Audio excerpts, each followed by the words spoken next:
The Energy Minister, Gwede Mantashe, speaking earlier today. Listening to that, Professor Vishwas Satgar from the Climate Justice Charter Movement. Prof, good afternoon to you.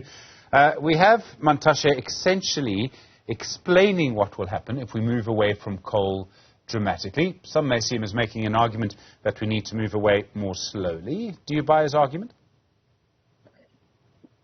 No, and I think his argument is couched in very, very problematic terms. I think the first point to make is that nobody within the climate justice space in South Africa is arguing for switching off coal.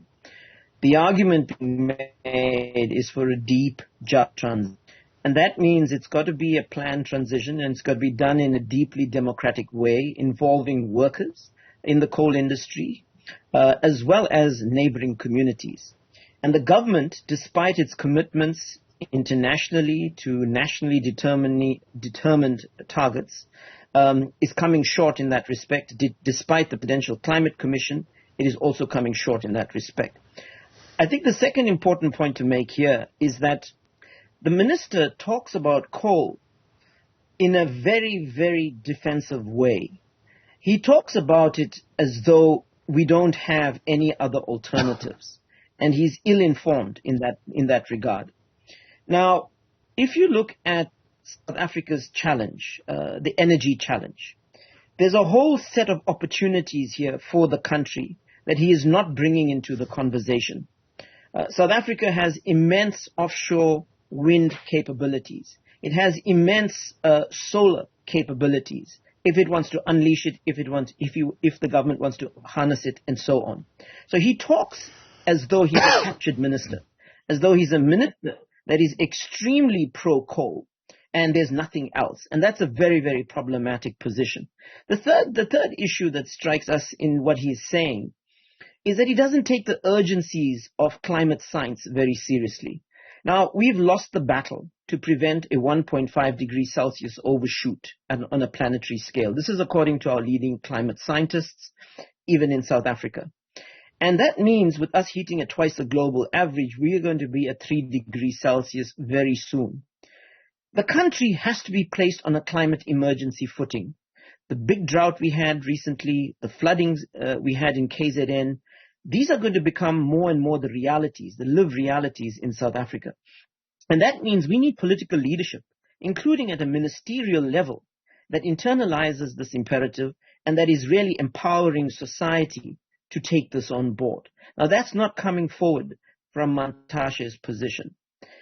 The final point I'll make is that, the minister talks about coal without taking on board the externalities. There's a history here of structural violence linked to this industry. According to the CSIR, about 5,000 people die from coal pollution annually.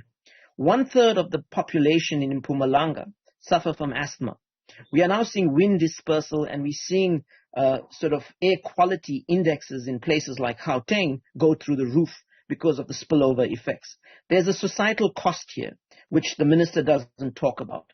There's also the question of water resources, and water resources are majorly compromised by the coal mining industry in South Africa. It also, if you generate coal-based energy, you require large amounts of water in a country prone to droughts and that's facing probably a mega drought the next time round with climate intensity. So you have an industry here that is highly problematic, that has costs for society at large, and he doesn't bring that into view. And I really think that in a sense what we are dealing with here is a discourse that is completely shot through with a bias and with a lack of understanding of what the country is facing. So, I mean, Professor, we've seen Mantashe making comments like this before. There are other developments that are happening almost around him in a strange way. I don't know how he feels about that. But today, Andre de Ruyter, the Eskom CEO, was speaking at a climate change summit hosted by a major bank. And he said that the money that may come from COP, the $8.5 billion that's coming from 4 of the more developed countries to us, he says he believes most of that money should go to Eskom to help Eskom decarbonize. Do you think he's right? Yes, Eskom has to decarbonize urgently, but there's there's a few issues that we really need to unpack here. The one issue is not saving existing outdated coal-fired power generators and plants in South Africa. The issue here is ensuring that finance is about transitioning Eskom in a genuine way. That means channeling that finance into a sort of socially owned, community-owned renewable energy transition. That's a crucial lock-in that needs to come with this kind of finance. I think the other issue that we need to kind of unpack around this is that, there's a debt, as we know, but that debt has to be dealt with in a very, very different way. There are various options facing government. I mean, the one option is to get this debt onto the overall balance sheet of government and ensure that carbon taxes are increased dramatically in South Africa. It is ironic and it's tragic that business is resisting a very substantive and serious hike in our carbon taxes. So that's one option. The other is a green bond option. The other is working with unions around pension fund streaming and so on.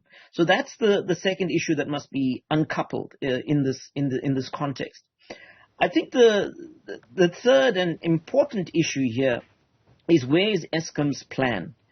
Where is their overall just transition plan? Now, when we're hearing all these pronouncements, whether it's from Director, whether it's from the Minister of Minerals and Resources, whether it's from the President, around this kind of financing, it's really not clear what the plan is. What are the details that can inspire confidence both amongst mining unions as well as mining affected communities? Have they shaped this plan? Have they had a role in defining it so that there is genuine climate justice?